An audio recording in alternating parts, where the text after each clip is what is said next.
एक बहुत सीधा सा सवाल है, दिन रात की जो मेहनत है उसकी कमाई आखिर जा कहां रही है? आज हम इसी जरूरी सवाल का जवाब ढूंढने की कोशिश करेंगे। क्या जो कमाया जा रहा है वो सच में पास बच भी रहा है? चलिए देखते हैं। बहुत से दुकानदार, बल्कि कह सकते हैं कि ज्यादातर दुकानदारों की एक ही शिकायत होती है, ऑनलाइन सेल तो हो जाती है पर कमाई हाथ में नहीं बचती। ये एक छोटी सी लाइन असल में एक बहुत बड़ी समस्या की तरफ इशारा करती है, जिसे आज हम समझने वाले हैं। तो चलिए इसे थोड़ा और गहराई से समझते हैं। सबसे पहले तो ये देखना होगा कि एक दुकानदार की असलियत क्या है, मतलब उनकी पूरी मेहनत लगती कहां कहां है। जरा सोच कर देखिए, सुबह दुकान खोलना, फिर पूरा स्टॉक संभालना, हर एक ऑर्डर को ध्यान से पैक करना, ग्राहकों से बात करना, उनकी बातें सुनना और फिर डिलीवरी के लिए सब कुछ तैयार करना। मतलब एक अकेले ऑर्डर के पीछे कितनी मेहनत लगती है, और पूरी की पूरी जिम्मेदारी सिर्फ और सिर्फ दुकानदार की होती है। तो फिर सवाल तो यही उठता है कि इस सारी मेहनत से जो कमाई होती है वो आखिर जाती कहां है? क्या कोई ऐसी छिपी हुई कॉस्ट है, कोई ऐसी लागत जो कमाई को चुपचाप खा रही है? और इसका जवाब है हाँ, वो छिपी हुई लागत है, परसेंटेज कमीशन।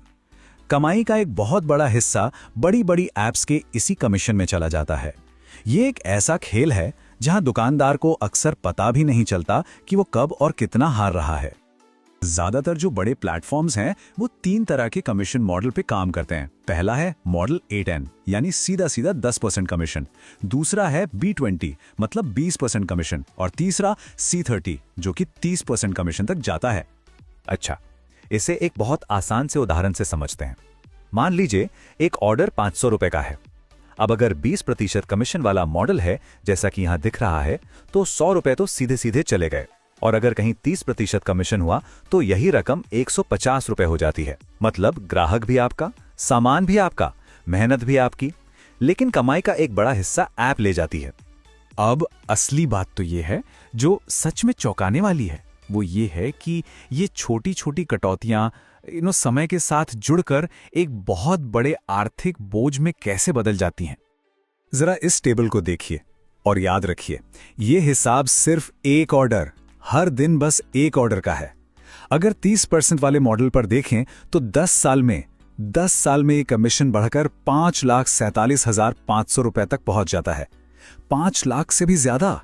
सोचिए तो सही, ये वो पैसा है जो मेहनत से कमाया गया था, लेकिन वो जेब में कभी आया ही नहीं। 5,47,500 रुपए। जी हां, ये सिर्फ एक दिन के एक ऑर्डर पर 30% कमीशन का 10 साल का हिसाब है। अब अंदाजा लगाइए कि ये नुकसान असल में कितना बड़ा है। लेकिन क्या कमाई बचाने का कोई और तरीका नहीं है? क्या कोई और रास्ता है? हाँ, बिल्कुल है। इस समस्या से निपटने का एक पूरी तरह से अलग मॉडल भी मौजूद है। यहां 2 अलग अलग मॉडल्स को देखते हैं जिनके नतीजे भी एकदम अलग हैं। देखिए, एक तरफ है परसेंटेज मॉडल, जहां जैसे जैसे बिक्री बढ़ती है कमीशन भी बढ़ता जाता है। एक तरह से बिजनेस की ग्रोथ को सजा मिलती है। वहीं दूसरी तरफ है फ्लैट फीस मॉडल, जहां फीस हमेशा फिक्स रहती है।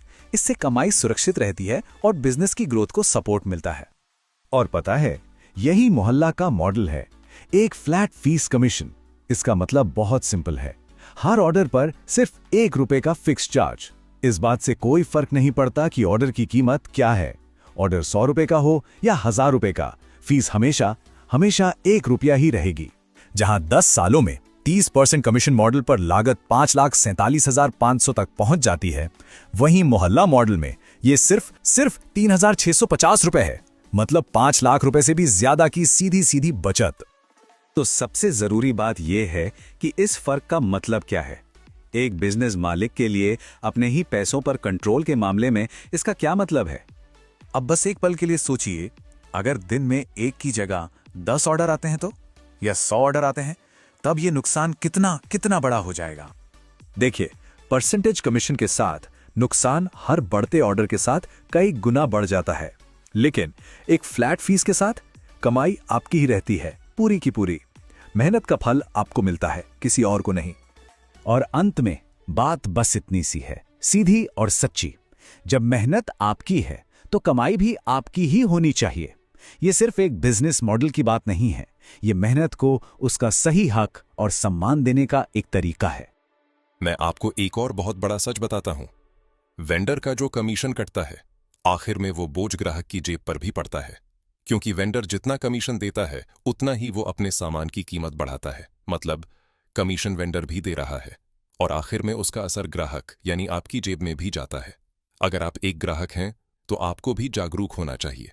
आपको भी समझना चाहिए कि ज्यादा कमीशन वाले ऐप्स आखिर में आपकी ही जेब हल्की करते हैं।